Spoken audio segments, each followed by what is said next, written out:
I never imagined a quiet afternoon could erupt into chaos, with HOA enforcers arresting my sister, only to crumble in panic when the Secret Service swooped in.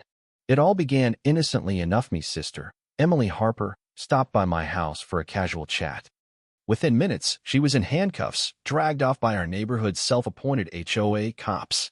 Their eyes shone with a toxic blend of arrogance and malice, like they lived for the thrill of intimidation. What they didn't know was that Emily carried a secret capable of unraveling their whole operation, turning their smug sneers into raw fear when federal agents stormed the scene. Here's how it unfolded. I'd always pictured a neighborhood as a sanctuary of whining at neighbors during evening strolls, borrowing a cup of sugar, watching kids chase each other in the yard.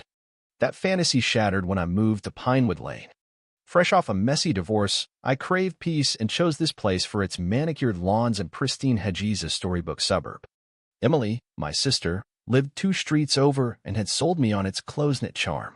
On the surface, it seemed safe. Beneath that veneer, it was a snare. The HOA wielded absolute control, enforcing rules about finch shades, dog barks, even trash can schedules. I'd wanted quiet in my snug little bungalow, but from day one, they targeted me grass too high, nest too unruly. It wasn't just nitpicking, it was relentless harassment. I kept my head down and complied, but you can't outrun tyranny forever. Emily, 3 years older, was my anchor, lively yet grounded, toughened by years abroad with the Peace Corps. She'd weathered heartbreak alongside me, always ready to stand up when it mattered. When I griped about the HOA's bullying, she had said, "Play along for now, but if they're crossing lines, we'll dig deeper and shut them down." That moment arrived sooner than expected. Pinewood Lane had a bizarre system. HOA cops, a ragtag squad of wannabe officers enforcing tribal codes.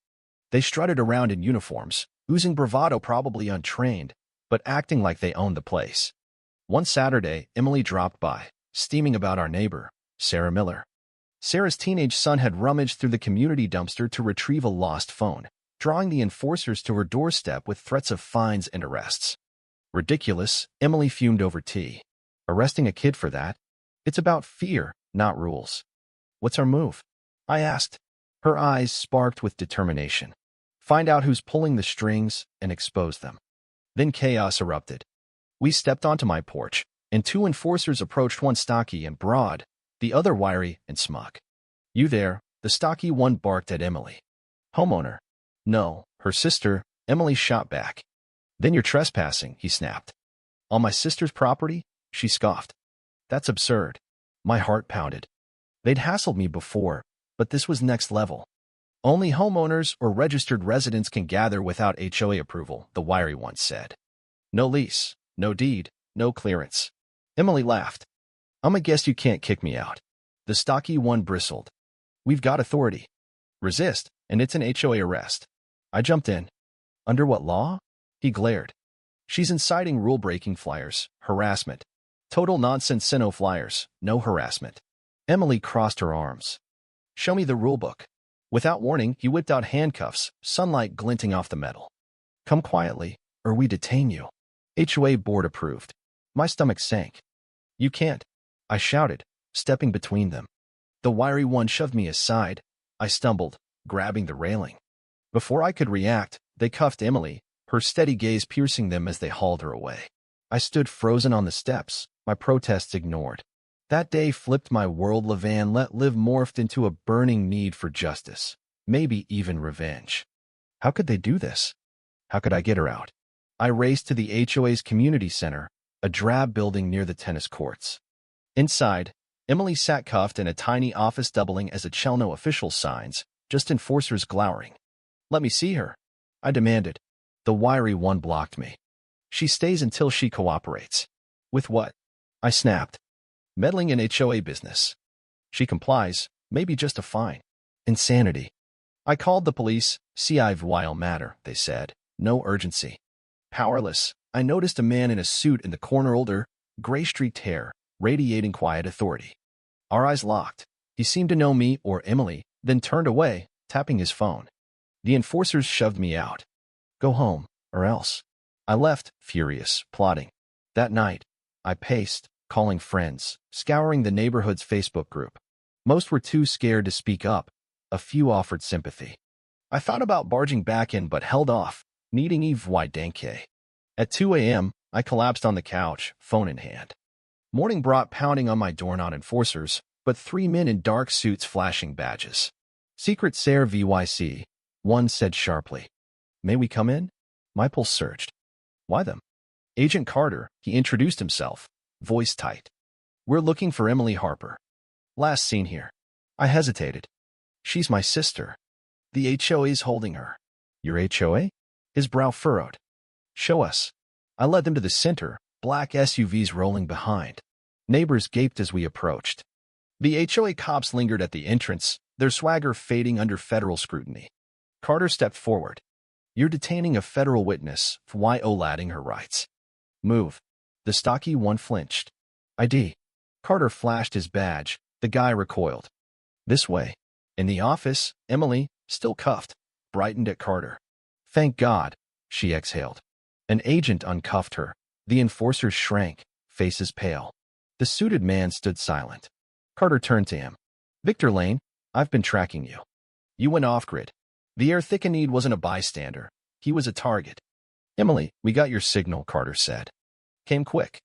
You okay? She nodded, rubbing her wrists. Better now. The HOA crew tried to slink away. Not so fast, Carter snapped. You stay until police get here. Their panic was palpable. Their reign was over. Local cops flooded in, cuffing the enforcers for unlawful detention and intimidation. The HOA president, James Perry, was nowhere to be found. Carter walked us home, murmuring with Emily. I exploded. What's going on? Secret Service YC. Emily sighed. I've been helping them informally. Victor's forging documents, funding extremists. I saw him months ago at an event, tipped them off. The suit guy? Yeah, posing as an HOA consultant, worming into their finances. Some HOA higher-ups profited off dirty deals. They targeted me for poking around. Carter added, Victor and James laundered cash through fines and seizures. Your sister's digging set off their alarms. That's why you wanted proof quietly, I realized. Tears glistened in her eyes. I didn't want you dragged in. I lost it when they grabbed me. Revenge faded into justice. Her bruises stoked my fire. Days later, Victor was arrested. News broke the HOA imploded under fraud investigations. The board dissolved. Enforcers faced charges. James vanished, rumored sightings, no arrest. The neighborhood breathed easier, the weight of oppression lifting. But I needed James caught. Emily steadied me through the media storm. We stayed quiet. Neighbors hailed or cursed us. The latter was laughable. What reputation? One night, Emily pored over files from Sarah, proof of James's money trail. Safe? I asked. I'll hand it to Carter, but I need to tie it together. I owe it to everyone. Her grit fueled mine. James had turned our refuge into a hellscape. I'd make him pay. Weeks of digging Yank records, deeds, wire transfers, unearthed shell charities funding extremists, all linked to James. A tip came. James, 2 hours away, under an alias. I called Carter. He was tied up. Restless, I pressed Emily. Let's confirm, then call. Risky, she warned, but my anger won. We drove at dawn, ignoring Carter's calls, to a rundown motel. My gut twisted. We watched from bushes. An hour later, James emerged, cap low, baggy clothes, but unmistakable. Emily readied 911. We crept closer for a photo. He spotted us, bolted. Instinct took over. We chased, shouting stop, into an alley. Cornered by a fence, he snarled. What do you want? Emily snapped a picture. Proof, James. It's done. He lunged for her phone. I shoved him back. You wrecked lives, cuffed my sister, terrorized us. Now you run. I've got connections, he spat. Good. Let them try. I fired back. Tires squealed. Carter leapt from an SUV. James Perry, hands up. Defeated, he complied, cuffed, glaring as they hauled him off. Carter scolded us. You could have died. We tracked your phone. Emily grinned. Thanks for showing up. He nodded. He's finished. Back home, Emily gave Carter our Eve Wydenke. He promised justice. Pinewood Lane Chanjed, no enforcers, a slimmed-down HOA for essentials. Kids played freely. Neighbors relaxed. I started a support group, channeling our battle to aid others. Police vowed to stay alert. Time would prove it. One afternoon, Emily and I walked past fresh flower beds, chatting about coffee shops and road trip normalcy. At the bulletin board, fair rules now. Better, she asked. Yes, I sighed. Scars remain, but I'm not afraid. Proud of you, she said. We reclaimed our dignity, our freedom. Arm in arm, I felt home, not the house, but us, unbroken. James's sentence sealed it. Our ordeal birthed VUI tore resilience, unity. No one else would suffer like we did. That was triumph enough.